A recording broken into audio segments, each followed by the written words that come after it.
కళ్యాణమే వైభోగమే పరిణయమే మరి పెళ్లి సంబరమే.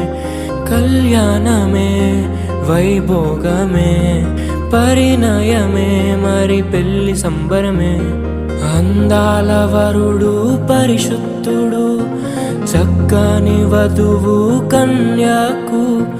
అందాల వరుడు పరిశుద్ధుడు చక్కని వధువు కన్యాకు. జరిగే పరిశుద్ధ వివాహమే పెరిగే నిరంతర సంతోషమే. జరిగే పరిశుద్ధ వివాహమే పెరిగే నిరంతర సంతోషమే.